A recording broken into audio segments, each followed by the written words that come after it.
For the newly indoctrinated, Jim Butcher's The Dresden Files follows the story of a professional wizard in Chicago. We've started our podcast as a way to help break down the series' most important moments, characters, and lore. This is McAnally's Dresden Files Pubcast by Free Flow Rambling. Conjure by it at your own risk. Welcome to the McAnally's Pubcast, brought to you by Free Flow Rambling. This is episode 8.2. Axe, axe, axe, whack, whack, whack. My name is Tansenn, and I'm joined by Maggie. Hello, hello. And Jess. Hi, hi. Harry and Michael close in on a malevolent spirit, Agatha Hagglethorne, who is putting babies at the nursery into a dangerous enchanted sleep. Harry missteps with the ghost, and it retreats into the Never Never. Harry and Michael are forced to follow before all of the babies die in their sleep. First Friday of the year, dead babies. Ah! Why? Why do you have to go there? 2022. Wow. 2022. Happy New Year, everybody. Welcome back. Thanks for being here with us. Hey, Michael and Harry did it, not me. Butcher did it, not me. I'm just pointing it out. Not by way of saying Happy New Year, he didn't. Yeah, he said Happy Halloween. That's more thematic. Definitely. And it's a distinct lack of dead babies. That's what we're Spoilers. here for. That's the end of the chapter. Oh my gosh. So, yes, after... I'm surprised. Well, I'm not surprised because I'm surprised the orderly gave them directions, but really, I suppose I probably would have just pointed them out of my way too. And actually, I don't know if those kind of two gentlemen had approached me. See, that's where Michael's calming presence might have. I was like, I work at a gas station. I don't let people use the bathroom. I'm not pointing out where the nursery is in a hospital. Like some crazy guy with like a ginormous 6-foot tall stick and a broadsword, like. But yes. So, Jeez, the fathers keep getting weirder and weirder. well, you know, there's that too, actually. Maybe this is just, it is coming. To be fair, Michael's had a lot of children. They've seen this man before. That's true.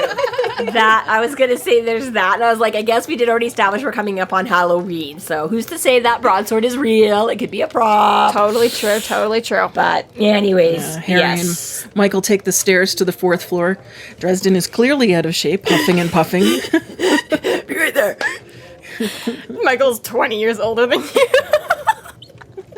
carrying a fucking 5-foot-long broadsword. Like, I'm pretty sure that weighs more than your, like, oak staff. And is wearing a cape. Although, well, the coat's probably just as long. I think they both have a tripping hazard, but... Oh, dear. But steel-toed boots are heavier than cowboy boots. So, yeah, all in all, Michael is just He's much putting better you to shape. shame there, Yeah. Dresden. Real embarrassing for you, bud. So yes, they come up. Harry establishes that the ghostly presence Bob warned them of is there because he lights his little candle and it Flickers. it dwindles down to a very specific instead of just, you know, normally flaming. Hello. Lack of oxygen always means ghost. Right. I mean, generally speaking, a lack of oxygen does not Will create a ghost in you. So really, there's a problem. So, yeah. Like the canary. Right? Exactly. So Michael, being Michael, automatically offers to go in first. And Draws the great sword. Yeah. Arachius. Dun, dun, dun. No. Yeah. Maybe not yet. Yeah. Harry's like, she's gonna sense that because we've had a nice little allusion to this already. Where Harry's mentioned feeling that sort of little thrum of power, you know, when Michael says his prayer and crosses himself and things like that, right? There's this. So Harry's like, she gonna feel you coming like a mile away. Like you're just giving off vibes. Literally, that's, you know, maybe I can kind of sneak in and talk her down first or whatever, right? So Michael's like, okay, fine, if you think, but he's like, yeah, no, we'll just... So yeah, so we know there's short introduction, great way of saying Michael's got this power, and so it's not necessarily his power, he doesn't necessarily have, but power working through him, divine intention to save the day, whatever, right? Something's going on. He has great faith. That's it, yeah. So, You notice there's no nurses or anyone else around. Maternity wards are pretty bustling, so I'm kind of wondering if this was in the middle of the night, as is.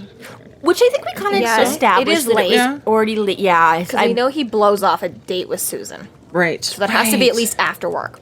Yes. Okay. Yeah, and I'm pretty sure, again, if I just assume, but I thought there was something in the description when they're talking about drive. I always got the impression of, like, them driving at night and stuff like that, so I can't remember if it was specifically stated. But, yeah, I'm pretty sure it is later. Later, and on top of that, all the lights are off. So, yeah, Harry determines that there's some sort of magic that, like, subconsciously the nurses don't want to come here, or there's, like, purposeful magic that's making them not come here. Yeah, because at first he thinks maybe they just that they got spooked off, or there's some reason they're not, and then discovers that they're just passed out too. They're caught in it.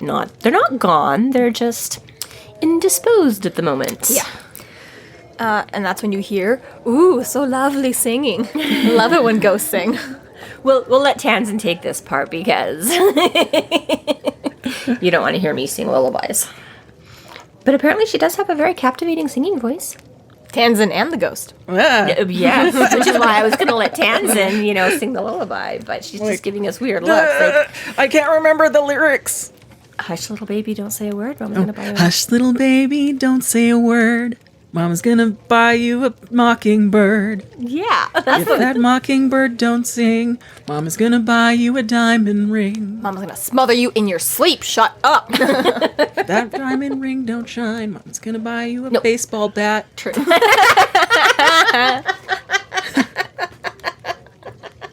It was an axe. Whack, whack, whack. This is the problem with my children. I sang it wrong all these years. Screw you with the looking glass, okay? Ghost singing. And Harry almost falling for it too. Falling for it. Yeah. He finds, He's like, that's a nice, pretty sound. Yeah, he's like sneaking in, gonna be all. Ooh, look at a comfy looking chair. Yeah, a toppled over chair. He's like, I'm gonna pick that up. A really uncomfortable looking chair that would be just perfect to sit down and take a rest in. Yeah. Wait a second. So yeah, catches himself at the last minute. And also like mentions too that the ghost looks almost like she's a little bit of transparency, but otherwise looks fully formed and like. Yeah, he here. can just see through her, but she looks pretty solid and pretty tangible otherwise. So not some, So that's pretty strong as far as ghosts go. And we'll learn more about them later on, but not some faint present, not the flicker in that only showed up in a photograph, like she there. Clear power just to be able to be as fully formed in and of itself, let alone the power that she's putting out anyways. Yeah, and realizes that specifically this baby that she's standing over, is lulling to sleep and takes a breath and never exhales. Right. Or inhales again after that. So he's like, okay. Yeah, she had a very captivating singing voice. Literally, she lilted out her song, spun energy into the air that lulled listeners into a deep, deep sleep. If she was allowed to continue, she would draw both infants and nurses into a sleep which they would never awaken, and the authorities would blame it on carbon monoxide, or something a little more comfortable, normal than a hostile ghost. Mm-hmm. So I'm going to backtrack just for 1 second here with the song again. I just realized the actual line in it that he's written is, if that diamond ring don't shine. Is it not? The only one I know is if that diamond ring turns brass, Mama's going to buy you a looking glass. Do we know another version that rhymes with shine? Because I don't know what else is going to... like, Mama's going to buy you a jug of moonshine? Like, what do you... do you know any... Sorry, I just realized, do you know another version to that? Do you know if that diamond ring turns brass, Mama's going to buy you a looking glass? What's the song called? Mama's going to buy Hush, you a Little Baby? Hush, Little Baby. Yeah. Mama's gonna buy, yeah. See, and I never really knew what the full lyrics were of that one. Yeah, because I sort of noticed that's what you did when you were, because that's kind of why I laughed before when you used to, and you're like, I'm going to buy you a baseball bat. So I'm like, well, that doesn't rhyme with, because to me it was like, if that diamond ring turns brass, I was going to sew it up. And now I'm like, oh no, that's actually what it said, at least in the ebook here. So now I'm like, did Butcher just fuck that up too? Cause something shine fine. Who knows what the next if that line... diamond ring don't shine, don't worry, it'll all be fine. And then she goes on to buy you a horse and cart. No. Anyways, sorry. Buy you an axe. So yeah, he establishes some kind of rules here. He's like, because he says he's got his ghost dust up, and Michael brings that up. Michael's like, what's in that kind of a thing? So it tells us about that.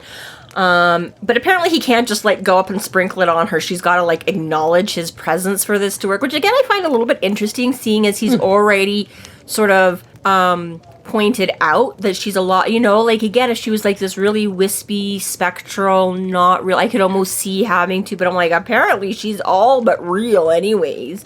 But you've still got to, right? He can't just sneak up and dust her. He has to use a little bit of will to get her attention. It's a little bit like later on he says, he's like, oh, like, it's insane for a ghost to put out that much power, because he's like, generally speaking, oh, sorry, this is jumping ahead to the church or whatever like that, but when Harry establishes more rules and he says, he's like, most ghosts can like maybe throw like a pot or a pan or a book. He's like, getting them to do this much destruction is crazy. Mm-hmm. So I think it's a little bit of like the world. It's like ghosts, generally speaking, can't put too much focus on any one thing. So if a ghost is only tied to like one specific hallway, then yeah, like you'd have a hard time catching it because the ghost isn't tied to you, it's tied to the hallway or something like that. So I think it's like just a little bit in line with the rules, where it's like you've got to become a part of that ghost's world, because it's not really haunting the world, it's haunting this hallway or this bookcase or this pot and pan or this photograph, He's like, guess so, just the fact you've got to become a part of the haunting to stop the haunting, Yeah. If that makes any sense? Yeah. I think it falls in line with the rules. Well, I wasn't necessarily saying it wasn't. It was just, to me, it was just kind of a little bit interesting that was, even though Harry can see her and she's much more present than a ghost normally, or this particular ghost has ever been before, because obviously by the time they wrap up with her, we sort of know that this, they've been having issues and things like that or whatever, right? But yeah, I just, anyways, was that, I mean, again, it sort of gives you the reason, otherwise there's no thing, he just runs in and sprinkles it and done, and they don't figure anything out, right? But yeah, he's like, guys gotta, so yeah, he addresses her, and blah, blah, blah, and what she finally sort of acknowledges that he's there, and then she starts to and then she kind of breaks it for a moment, right? All the kids are like, oh shit, and then she freaks the fuck out and is like, wait, no, and then she kind of goes full. So even though she was he decides, instead of using the ghost dust, that he's going to be a gentleman first, and like, yeah. So first mistake with Harry's, yeah. That's true. He did have a chance when she first acknowledged him. He could have just dusted. And then he's like, oh, well, no, maybe I can just talk her out of it. Reason with her. Yeah, and she'll just go back and we can... Yeah, and then no, he makes her realize a little too much and she flips her shit and goes after all of them with a vengeance. So yeah, so you find out poor Agatha, not great. Like, I kind of get why she's an angry ghost, but... It's a rough backstory. Yeah, it really is. Yeah, and like so many, it always, like, the backfired backstory. They're trying to protect, cost more, and now it's just like, again, I'm like, which again, right, she's trying to shush the baby so they don't, but yeah, I mean, it's just that crazy thing that accident that made her mad. And yeah, and more and more and more and more and more. So, yes, we have the whole... I mean, basically, that's it. He has the whole sort of confrontation, and it doesn't go well. And then Michael comes storming in because she actually got her hooks on Harry, and Harry's not doing so good. And he's like, oh, crap, she's actually going to be able to take me out. But, he yells, and Michael's already heard the commotion and comes running in and intervenes and saves Harry. And Harry manages to get some of the dust, which solidifies her arm in place. Until she just simply rips it off. And she's just like, well, fuck this, I can do without. Yeah, exactly, right? So it's like, because he didn't, like, sprinkle it all over her, he just had it in his hand and shoved his hand into her, so that part of it. But yeah, that was kind of a graphic. So yeah, so then she's just like, screw this, beats a retreat or whatever, because she realizes, and... Heads to the Never Never, but there is another little reference, because I think it's in this, so Harry goes to when she first takes off or whatever, right? So then the children all start kind of breathing again and squawking, and they're all coming, right? So they're checking on them, and the one that she was with, the first one, and then the one that she, like, choked with, like, the stump of her arm or whatever. Allison Ann Summers. Do you know the significance of that, Tansenn? There's a reason she has Allison Ann Summers. Is that a Buffy? It sure is, for Allison Hannigan, who played Willow. Right. And Buffy Ann Summers. With Sarah Michelle Gellar. So again, just another nod that he was a Buffy fan. This little baby got named after Willow and Buffy, Allison and Sarah Michelle, however you want to. So yeah, Allison Ann Summers was a specific choice. I thought it sounded a little familiar. I was like, Yeah. So yeah, you nice. see in like season 5 when she dies, it's like Buffy Ann Summers or whatever. So yeah, so that's where. So yeah, Allison. So yeah. So I just thought that was cute because spoilers. Buffy dies. Spoiler. What? Oh my god, no. How many years have we had to figure that one out? Yeah, we learned that Michael first insisted on meeting Harry's gaze the first time they ever met, which is super refreshing that Harry finally has somebody who hasn't run and screamed running away. Yes. He's got this really good impression from Harry, not this... Or at least a afraid salvageable one. Yeah. We don't know what he saw, but he saw something that exactly made him be like, he saw that speck of good. And I mean, to be fair, Susan slept with him after seeing whatever she saw. this is true, but her initial reaction was to she faint. fainted. Yeah. So saying it wasn't like it scared her off irrefutably. Well, okay, no, but she then had to get to know more. But yeah, she didn't immediately be like, it took a while before they got to that point. But we don't know what Harry Soul? Yeah, we don't know what Susan or Michael or anyone has seen, what Marcone saw. Yeah. We don't know. But at the same time, like, even if they, let's say, all three saw the exact same thing, I'm sure, Marcone maybe hasn't seen much supernatural, but he's seen some shit. Yes. And Michael obviously has a lot of supernatural background. It's really only Susan who, believed but didn't really have proof of anything thus far. Who was oh shit. That is fair. And we've already established that she's, in around Harry's age as well. So yes, again, just the fact that Michael is older and more established and is a Knight of the Cross, that he does deal specifically with the supernatural and obviously fighting a lot of dark, again, Michael doesn't always necessarily deal with every little bump and bang that comes along. Harry does a lot more of that than Michael. Michael deals more with the bigger evil of the world kind of a thing, right? So yeah, he definitely has seen some shit. So that is fair, right? Well, it's funny to me, though, that knowing... I mean, we don't know if they see the exact same soul gaze or if everyone's own personality has an effect on what they see and interpret and get from Harry as well.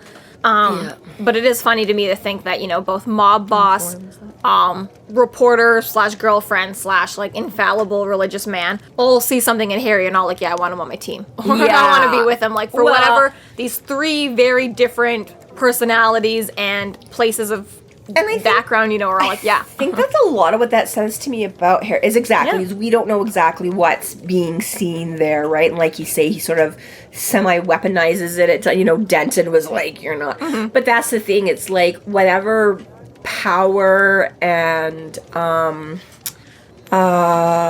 what's the word I'm looking for?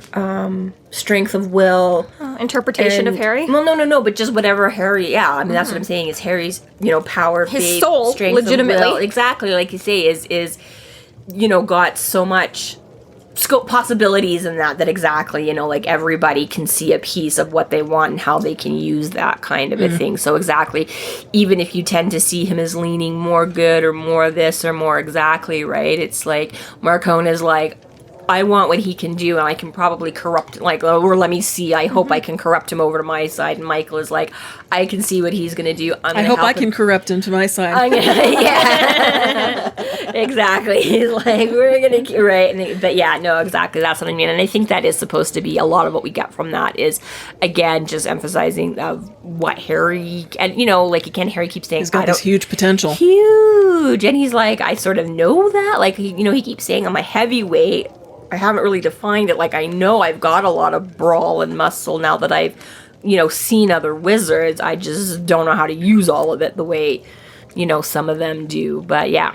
Especially earlier on, too, in these books, he isn't up toe-to-toe as often. We get it later on in the books when he's like, listen, I see more action than most wizards see in a lifetime. I'll see in a weekend. Yeah. Right? But even this early on, he's like, he puts a lot of it off to being like, I'll have to be alive for 100 or 200 years before I get with the rest of them, right? Yeah. And you find out by the end of the books, Harry's like, no, clearly just 10 really rough years was all I needed. Yeah, but because I had to do so much. So but these earlier on books, he is expecting, he's not in any rush. He's like, this won't come for another 100 years. I don't need to figure out what sort of wizard I am yet. That's won't come for another 100 years, right? Yeah. And so, I think earlier on, it's a lot of just Harry himself, not that he needs to define it, but also just him himself being I don't need whatever, fuck it, it'll come when it comes, right? And then we see when it's no, you're being shaped as is, right? There is no waiting, life is happening now, right? But well, exactly, right? When the average lifespan was 30, you had to grow up fast by 12 or 15. And now it's like 80, and we're like, oh, you're in your 20s, you got lot. And, you know, people are like, are you kidding? I had 7 children by the time I was 23. Like, and now we're like, dude, you need to start a family till you're 40. And exactly. And then, so that's what Harry was thinking exactly. He's like, oh, I got plenty of time to figure out what I want to do and what I want to be. And now it's like, oh, shit, nope. Well, and I don't want to get too big into it, but when we eventually see Molly's soul, too, and that's a lot of, like, oh, look at all the different possibilities. Yeah. So I wonder, too, like, how much of these early guys looking at Harry was literally seeing just so many possibilities. How many infinite possibilities. Versus, because, again, like, I'm sure we're never going to see Harry's soul. I'm sure that will never be But every defined. time you make a choice, something opens or closes, right? So, yeah, like he's saying, every iteration thereof. Wonder, you know, compared to the people who were soul gazing with him in Battleground versus now, like, how much more refined is it? Or is it kind of always these endless doors? Susan saw the infinite vastness of space and couldn't take it. And, like, by Battleground, you're, like, one, like... Yeah, like, that's the thing, is, like, just how refined was it by that point? Or was it just, like, 800 more doors anyways? Like, who knows, right? And then when you're living for, like, 300 years, maybe, if he ever makes it that long, Harry's got a lot of possibilities to change fully, and, you know? Especially if we layer on that time travel thing and the butterfly effect. Susan saw all of the different realities all at once. That's why she was like, making my head spin. Yeah. I didn't end up saying this last episode because, like, we'd already gone into so much, but I was thinking, like, when Doctor Strange looked at those 14 million different points of views, that means he must have seen all of Loki. Because that would have been relevant to the timeline. I was like, oh shit, he's watched all of Loki in that minute. I was like, okay, I'm gonna keep this to myself. I'm so behind on all of that too, but I just started watching that, so that's actually funny to me now because I actually know what you're talking about. Kind of. I haven't watched all of it, but I know there's a thing that relates to. So, anyways. Come on, Tansenn. I haven't watched Loki yet. Yeah.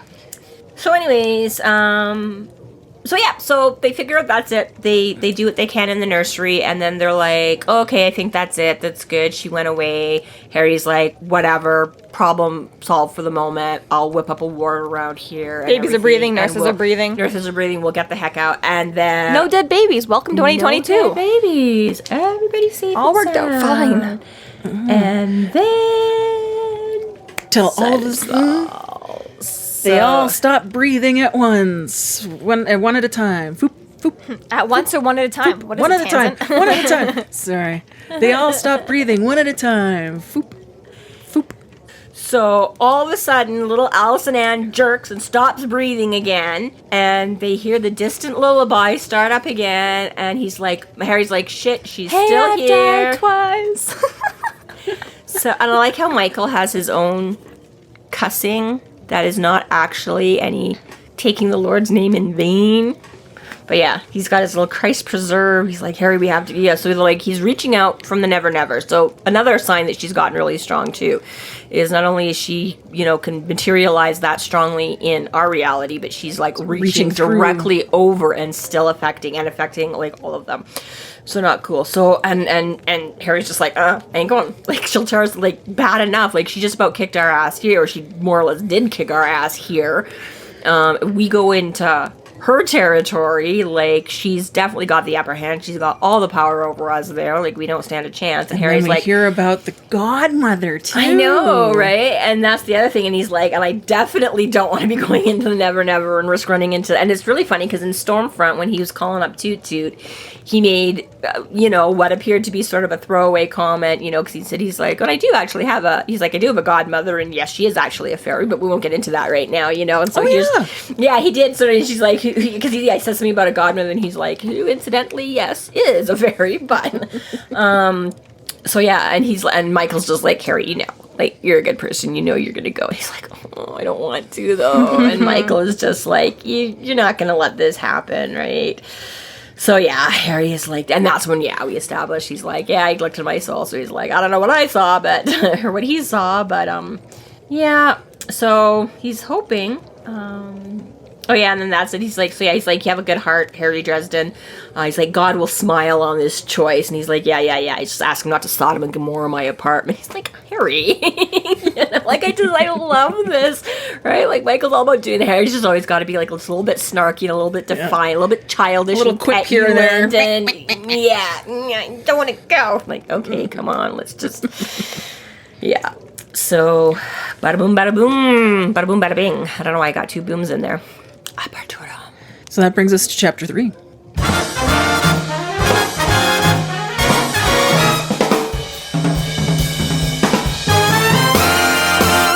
Thank you so much to our Patreon subscribers for your generous support.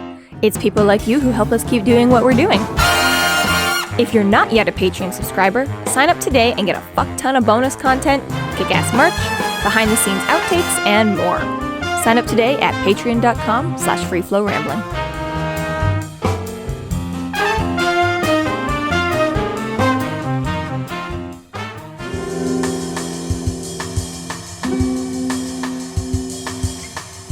Chapter 3. Harry talks with Susan about his latest case. A woman comes to his office and pleads for his protection, as she may not live through the night without it.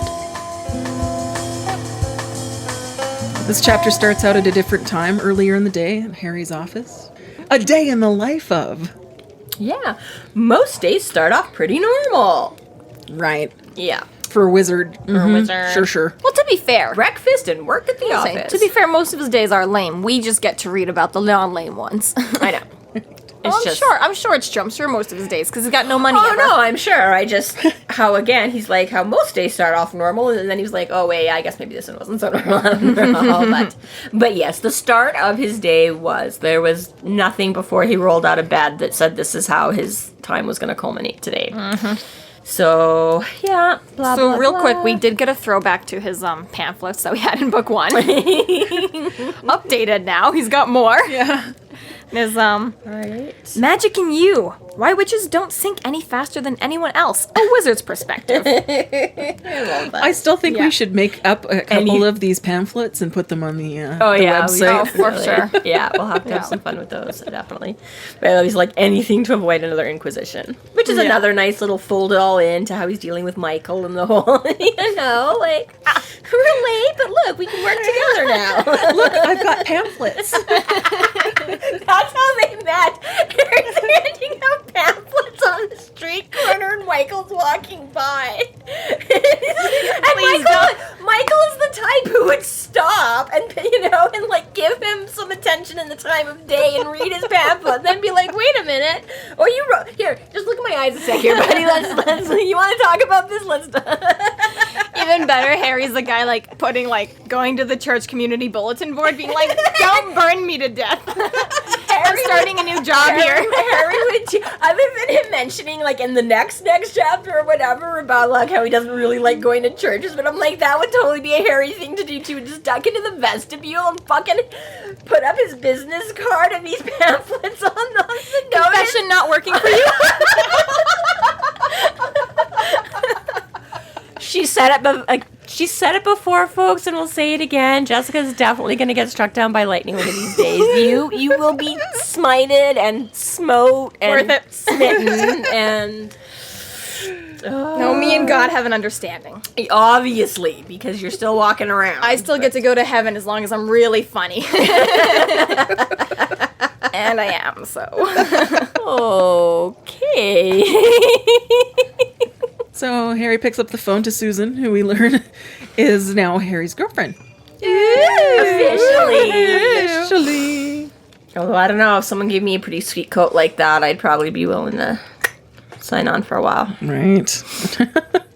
And Harry gives Susan an exclusive story about his experience with a ghost. Okay, so we've discovered there's been lots of ghost activity happening around. Susan's like, hey, what happened at the university yesterday? He's like, all right, if I leave out names, the university's probably not going to love it, but whatever. So, she gets her little exclusive. They do some flirting. Totally a nod to the Ghostbusters, like the fact that they're at a university, and it just reminds me of the very first scene when they're with the librarian. Yeah. Oh, yeah. And Slimer Michael, comes. Harry, and their proton pack. Does that make Mr. Their little Slimer? Or no, I guess Bob. Bob would be Slimer. They'd be their little ghosty companion. Yeah. So, anyways, Much more useful. much.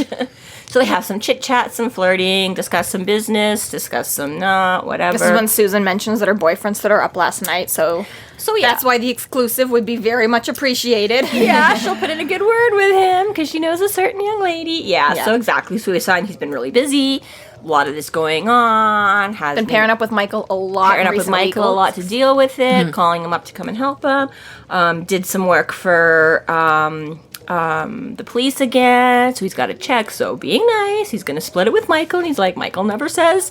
Michael never agrees, but it's the polite thing to do, and I'll offer it to him anyways. And, so we learn, exactly. So we get all this little exposition. We get a little bit about that there was, and it's kind of funny because the first time around, I just kind of glossed over this, with this bat case and stuff like that.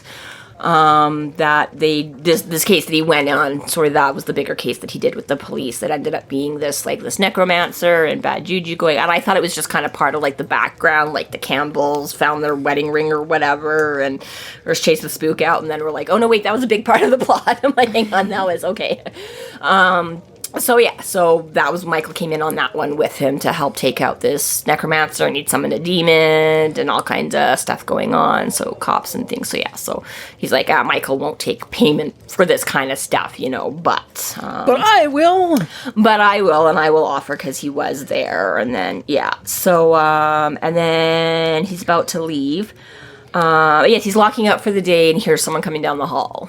Yes, near the end of the day, the woman comes to him and pleads to him. She's a practitioner of magic and asks Dresden for protection as she doesn't think she's going to live through the night. And he takes us all as a little bit of over dramatics at first. He's tired. He's just established. Things have been really busy. The spirit stuff has been ramping up, right? This is when he confirms with Susan, she's like, oh, did you check in on, the seasonal angle, Halloween, fall, all that? And he's like, yeah. Sorry, no. I just want to put in a caveat here. We kind of glossed over it, but you kind of get a sense of Susan's chops too for this. She's not just some dumb idiot. She's got a bit of a supernatural experience at this point to be asking the good questions. He's she's a damn good reporter. Yeah, she gets to the point. Yeah, that's what he said. He's wasted on this. A few good questions, and she had the story out of me of what she needed to. Yes, exactly. I just want to throw that in there. Susan is quite top of her game. Right. Yeah, she's good. And he does. He's kind of has always said that from the start as well. But just sort of, to re-emphasize that she is good. She's a solid reporter. It just so happens a solid reporter, but now, even on the supernatural angle, she's that much syndicated more. She's reporter. Exactly, yes.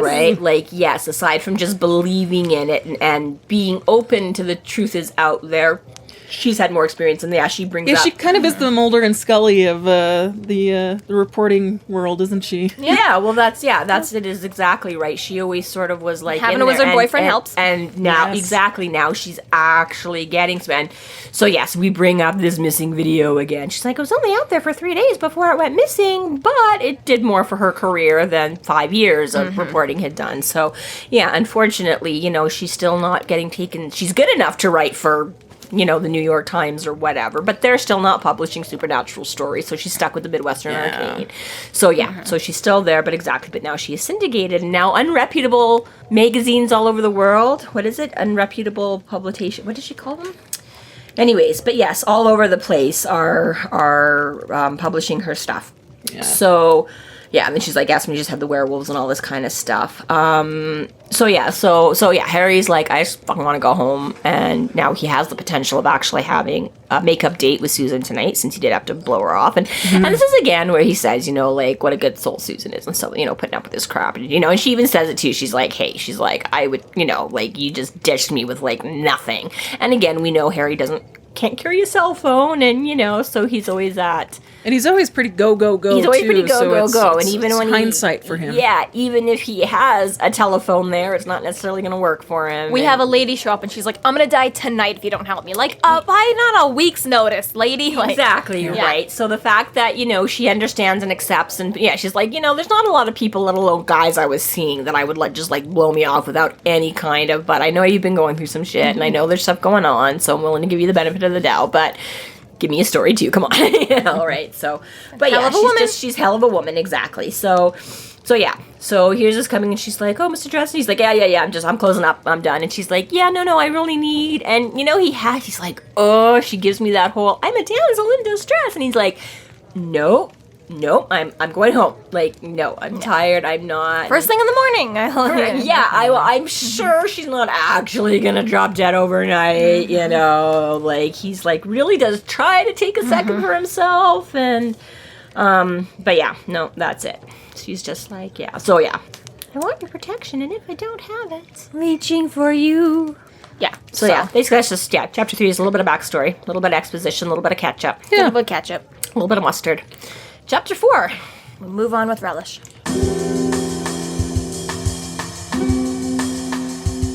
Chapter 4. Harry is confronted with a new potential client. Lydia, a practitioner of the arts, begs for Dresden's protection. She is afflicted with Cassandra's tears, which results in no one believing her predictions. Dresden finally decides to take her case, giving her his talisman and telling her to go for protection.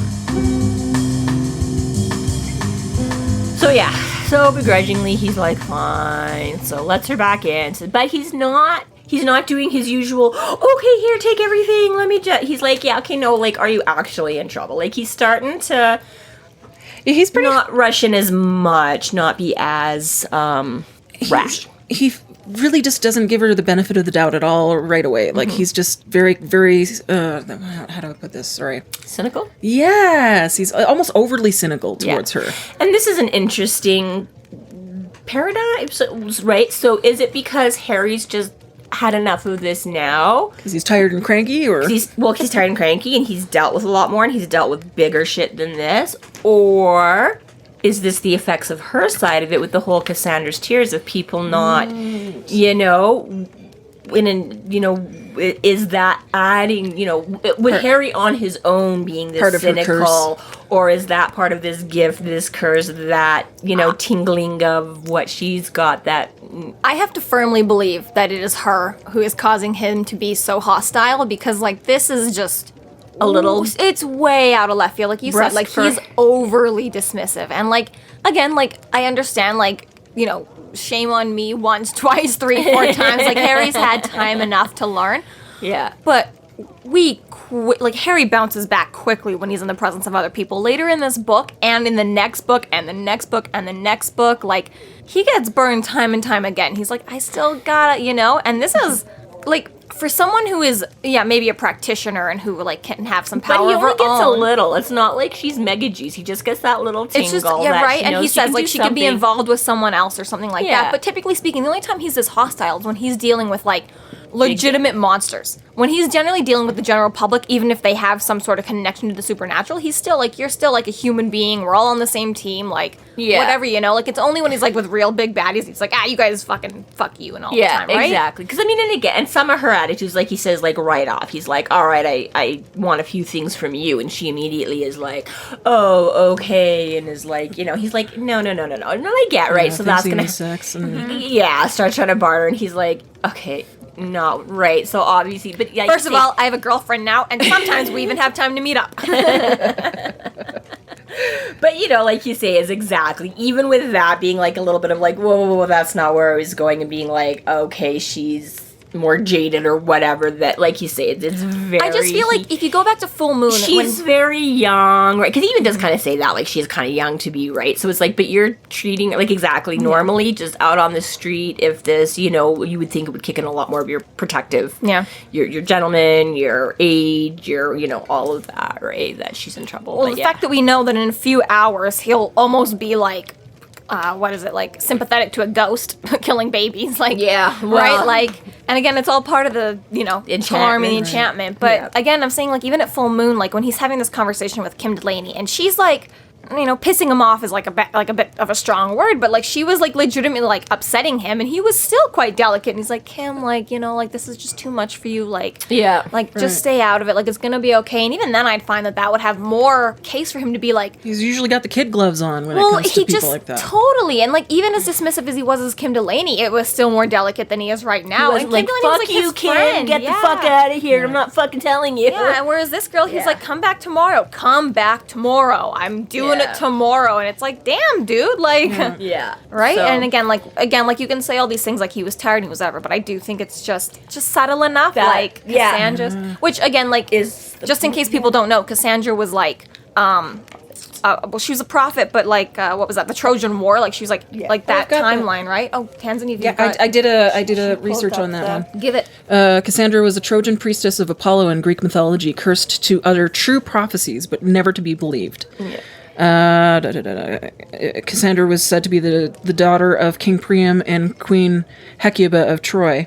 Apollo sought to win her over with the gift to see the future, and she promised him her favors, but after receiving the gift, she went back on her word and refused the god. And then Apollo was enraged and couldn't revoke the divine power, so he added a curse to it so that nobody would believe her prophecies. Right. Yeah. So, if you have ever watched the Harry Potter movies and you know Trelawney, she was a descendant of Cassandra, which is why no one ever believed her in the movies, despite the fact that all of her predictions came true throughout the books and movies. I never caught that. Yeah. Cool. Yep. Yeah. So, it's a tragic tale. It's been retold many times over. Yeah. So, having it here too, this woman with Cassandra's tears. Yeah. Which he says is generally diagnosed as schizophrenia in children. No, epilepsy. Epilepsy, Because they can have fits and seizures. yes. Yeah. And I do. And see, this is what's funny. And this is how wonderful things work so well in fantasy and all this. Is as Harry's saying, and apparently even thinking to himself at the time, because we know he's, relaying this, but he's like, oh yeah, people don't ever believe them, but I don't really believe you. It's like, this is the whole point, and that's not even enough to sort of really trigger, because you're not even like, oh, wait a second, maybe I should, because the whole point of your condition, if like, he keeps giving it as, like, a dismissive secondary, like, well, she could be telling the truth, but I really, you know what I mean? Right. And I just, I love how all of that, I was like, you're fulfilling it as you're, like, describing it. It's like, literally, it's like, so this television in front of me it's black, and it's, like, rectangular, and there's a red light on the corner, but I don't think it really exists. I don't think it's really a television. Like, it could be. It looks, everything about it looks like it. It might be a radio. It could be, I mean, it doesn't really look anything like a radio, but and it's just, I love that, right? Like, it might be an IKEA dummy model. Just cardboard. Well, it's and as you said, Tansenn too, it was a curse from Apollo, and we all know how Apollo's turned out. Really, well, do you read Lore Olympus? Because if you do, fuck Apollo, ask Apollo. But if we're still quite early in the series, but I really, really, really want to make it a point every time the Greek gods get brought up, because there's a lot of Greek gods in these books. They appear, and they fucked around a lot. Well, they did fuck around a lot in their own original myths, right? In every interpretation, of the word. Yeah. I don't trust any swan, but there's just, there's the Greek gods. There's a lot of Greek gods in this. We had in Welcome to the Jungle. We had Hecate. It was the Hags of Hecate, right? Yep. And Hecate and Hags. If I recall, that's the only one we've had so far. But there's a lot. There are a lot in the series, though. There are a lot in the series that we'll meet. But at this point, that's the only one we've actually got. Is Apollo now, kind of, and Hecate reference. But I really want to make it a very big deal every time we get more Greek gods, because the entire pantheon... In that case, the neighbors next door just adopted a rescue named Hera. Oh my god, it's all connected. So. And your dog is named Pandora. Oh my god, this is true. And my ferret is named Padfoot, which also appeared on the Harry Potters and was also at some point a student of Trelawney's. So. Oh, really? I didn't know that. Padfoot. I'm pretty sure they had Trelawney too. Trelawney's been there long enough. Oh, Trelawney. Yes. I thought. Yeah, sorry. Sorry, I was saying Padfoot. Yeah. Sirius Black had. Yeah, Padfoot's connected to Trelawney, and Trelawney is connected to Cassandra and Apollo. Cassandra's connected to. Yeah. The knee bone's connected to the... Welcome to the universe as we know it. Everything in our There universe. once was a Big Bang. That started a lot of... What was that? What's the... The oh, theme? shoot. No. Oh, Hitchhiker's Guide to the Galaxy. What's the first line, the first sentence? Oh, God, I don't know. I haven't. Don't panic? Like, life started, and everyone's been upset since. Oh, yes. Fuck, what is that stupid quote? I don't know, but continue with your parks. I'll look it up right now. Yeah, whatever. The point is that every time we have a Greek god, again, we've got God in this, right? But every time we have a Greek god, the white... we've got Norse gods as well. They'll come up as well. But the Greek gods is the one that he puts on a lot. So Dresden reprimands her for being so easy when she comes on to, when she accepts the unknown advances. Of course, he happens to notice her nipple erection. I just had to put that in there. Yeah. It all comes back to them nipples. This was the first time to me that I was thinking to myself that maybe, like, someone just told Butcher the only way to sell a book is, like, the only way to get, like, men hooked on your book is to, like, constant sex appeal. Because sometimes it just seems so left field that he's just like, erect nipples, and you're like, oh, what? We were hunting ghosts. like, Nipple erection on command, now that's method acting. Like, oh. Literally. Bob, stop watching her nipples. Yeah, move on, Harry. And so I was just like, it's like this Butcher, like, he was just told, like, the best way to get people interested in his book was, like, the constant sex appeal, so that's why he was always throwing it in? Or is it just because he was himself just some 20-something-year-old who's like, hey, all right. I don't know, maybe. I also... Or just having Harry as a horn dog. I need to have bad traits about my character. You can't just be good. Well, maybe that's a little bit, but I mean, he's not using it as a positive in this... I mean, I think I don't know if we were talking about it was it the last time we were bringing this up? I remember looking into it myself or thinking, I don't know if I brought it up on here, but the golden ratio or whatever about the basic, you know, like, we like symmetry and we like, and there is sort of like a mathematical ratio for beauty. You know, if you look throughout the ages, the most commonly agreed upon instances of beauty in that fall within, you know, where your eyes are related to your nose, to your mouth, to your hole, and blah, blah, blah, the blah, golden blah. ratio. The golden ratio, that's what I just said, yeah. Right, is a thing that exists and has been documented from the beginning of, you know, from whenever we have pictures and sculptures until now, right? So I'm like, I don't know, I tend to think of it sometimes as a little, that's it, in Bigfoot, we were talking about some of that, where I get some of it, but I also get, you know, like, this is when and where and how he is describing people. Like, we've had a lot of very nice-looking people in these first few books. Not everybody is. We will get a lot of people that... Well, Donnie Weiss was a little rat-faced, ferret-faced kind of... I still love ferrets. They're so much cuter. But not a good look on a person. So, right? So I get that this is his thing, right? She's like, whatever. He's describing that she's this young girl, right? She's not some established 40-year-old... A polecat. Do that instead. Polecat, yeah, same thing. Whatever. Well, describe them as polecats. Yeah, but polecats are like wild version. Smelly like skunks. Well, so are ferrets unless you have them descented. No, but like... They've got, like, the skunk attack. Yeah. Oh, what you call it? I don't know. Ferrets are pretty musky, too. Yeah, I know what you're saying. I don't. The defense, how skunks will spray the scent to deter. She's like, polecats will, like... But technically, cats. That's the part that I missed. Sorry, polecats are, like, a wild... Ferrets. Like the European version of ferrets.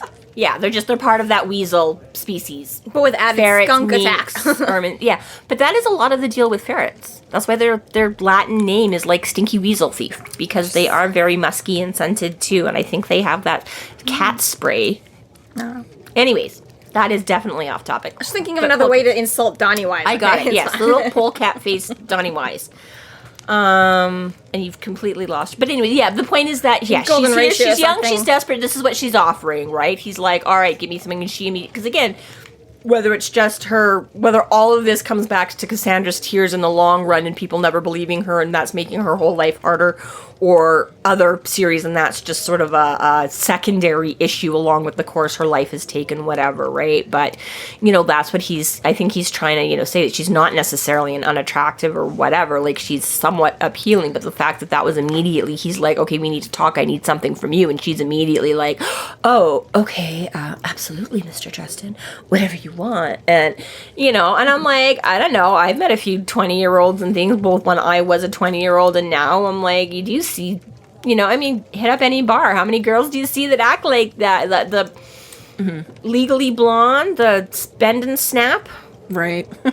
Like, it's not, to me, it's not, I get it, and I do, but I'm like, I don't always immediately go to the horn dog effect of, like, every description. And I think he is trying to make a very specific point about, you know, I think maybe in this case it's more about her response than it is. Yeah, to me that's how I read it. It's more about telling us about Lydia than it is about Harry, I think, is always how I've read that.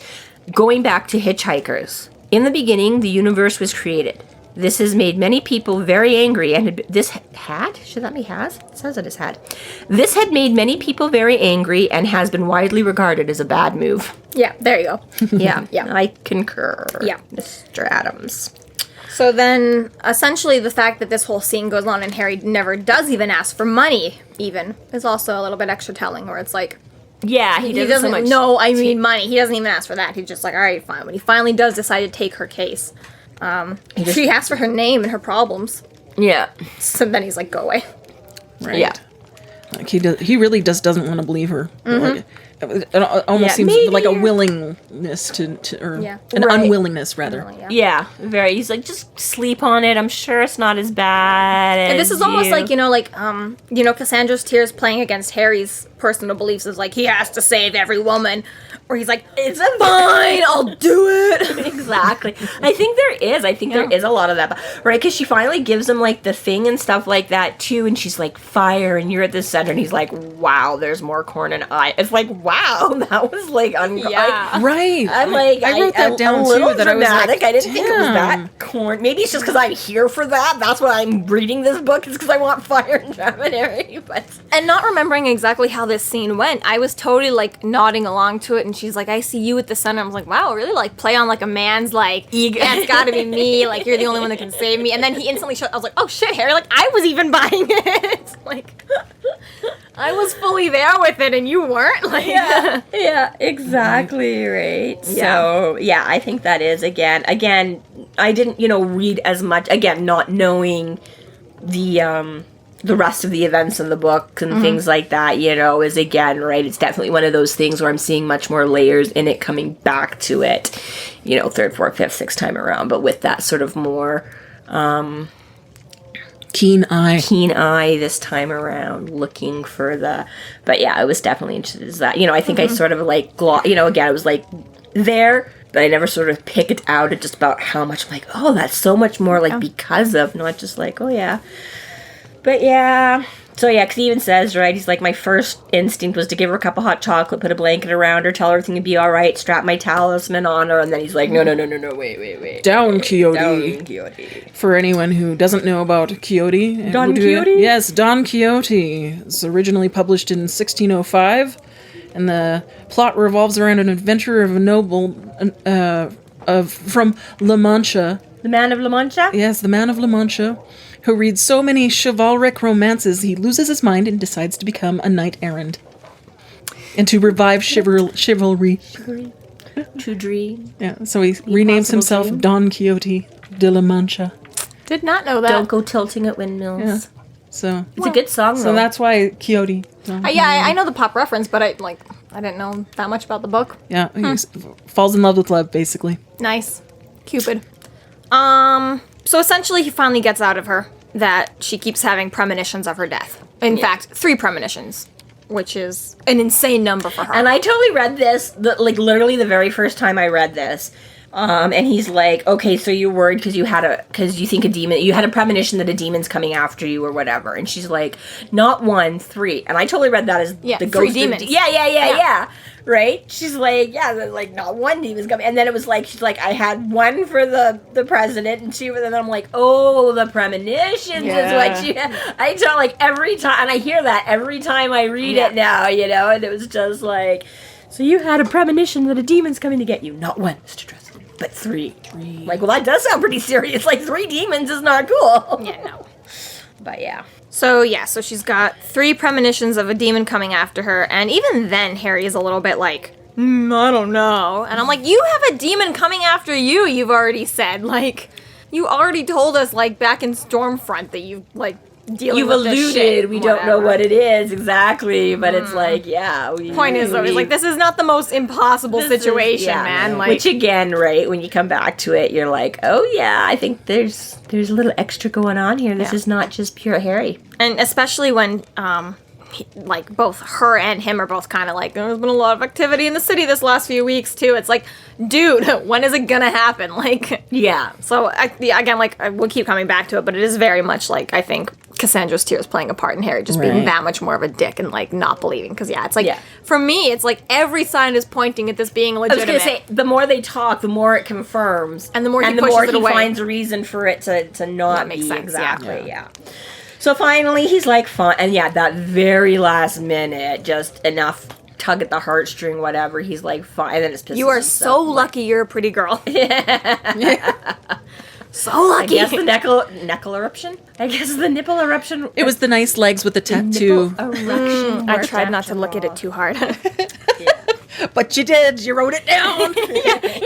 As we know, way after the fact, you still remembered that tattoo. Remember how I was saying last time he's got like a little like lapel pin that records just or a handy dandy radio. See, Bob's this is been why listening into this entire. Harry, are you there? I mean, I know you are. You should be in our Discord more often, Mama. People like that. They like that illusion. They were talking about Bob being the recorder. Like, I know. I can't. I just realized it hasn't been coming up, and I've got to get in there. And yes, my apologies. And for everyone else, you should also join our Discord. You should. Yes. It's fun, and the more we all get on there, the more fun we'll have. The more I'm the only one. Together, Sometimes Tansenn joins me. Yeah, I know. I'm sorry. I try to sound smart on Discord. Yeah, and it works. So come. Absolutely. Lots of us, we like to go back and forth on. We do have a Discord channel. You just have to go to our website, McAnally's.ca, to check out the links at the very, very bottom of the page. We have all our social links there, in which you can find Discord, Tumblr, no wait, not Twitter. Tumblr, Twitter, Reddit, Reddit, Instagram. Yeah, join Facebook? our Facebook. We have it all. Somewhere. We Somehow. have an amazing marketing person. Yay! You're welcome, guys. You're welcome. You're missing the jazz hands right now. So many jazz hands, all for me. I'm sorry, you mean me. Everybody knows I look after all of that. Yes, it's all Maggie. Blame her when she says something offensive on there. Other than that part. then I'm just the Bob here. I'm just putting down everything. No. So anyways, Bob pops up. As we just mentioned, Harry can't carry a cell phone, and telephones are sometimes so. So, again, sadly, one of the last times we see, again, these wonderful, ingenious little bits and pieces that Harry dreams up every once in a while and then abandons along the way. Yeah. And it's just like, dude, that was kind of fun. You could have had more. You could have had your own spectral walkie-talkie all the time. As we're talking about it right now, right, we've got this whole, Bob is communicating to him through a radio that no longer does AM or FM and just does spirit talk.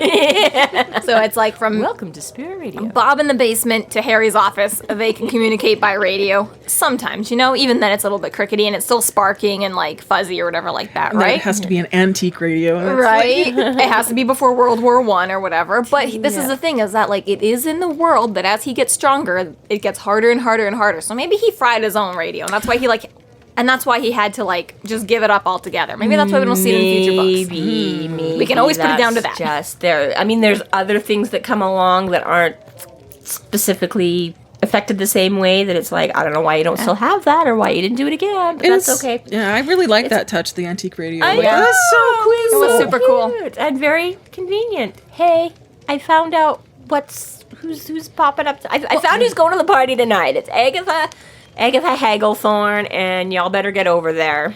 So Dresden shoots out of the office and runs literally into Michael with Amaracus. I'm just going to say, the only thing is it's hard to carry an antique radio everywhere you go. So you could kind of only have it in the office and in the basement. It That's doesn't true. always need to talk to Bob. I was gonna say I get Everywhere. that specific that bit, but although If you had a giant antique radio in the backseat of your car, he keeps referencing World War II, I think, is his biggest at this point.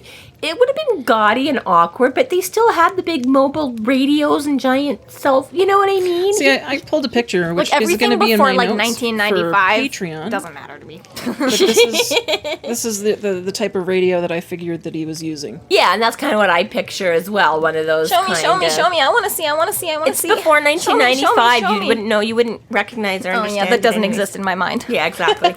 Is that not Forget the radio it. you pictured? It should be black and white, first of all. Oh my god, that's like a 50s radio, not like the picture. I should work be in a black and white. retirement home. Okay, we've got grandfather clocks everywhere. That's true. Jessica did just have someone offer to have someone make one for her, so I have a grandfather did. clock. You do. yeah.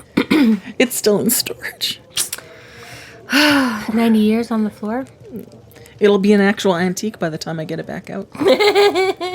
So, yes. Anyways, blah, blah, blah. Technology, reaching Bob. He goes running out. Wants to call Michael. Doesn't have time. Can't get the phone to work again. Whatever. Goes running out. And actually... And again, I love this. I love... Oh, does it end before that? When there is a need, he sees to it that I'm there.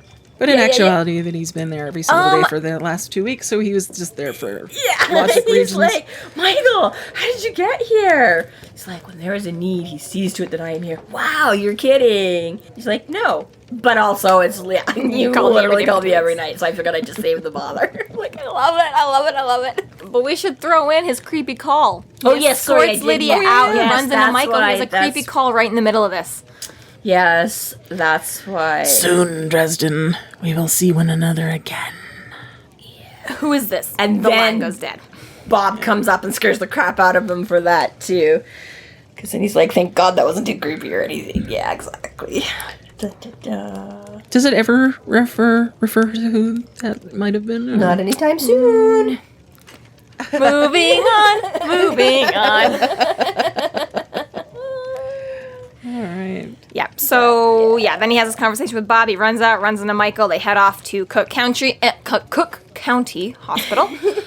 And I just want to throw in another real quick. When he signed off with Susan, they made a date for 9. So just heads up, Susan, get fucked again. Oops. So we've established that it's evening. We know that they're there late because it's after working hours. It's after working hours, and yes, so it's night job. Yeah. So okay. Yeah, maybe it didn't start all that normal. But yeah, the sinking feeling that my life was about to get hectic again. This concludes our episode 8.2, Axe, Whack, Whack, Whack. Thank you for listening. You can find us online at freeflowrambling.com and McAnally's.ca. There we have links to our other podcasts, social media, and other fun tidbits. Please subscribe if you like what you're hearing, and please consider supporting us through Patreon to keep the magic alive and to see more content. We are Free Flow Rambling. Conjure by it at your own risk.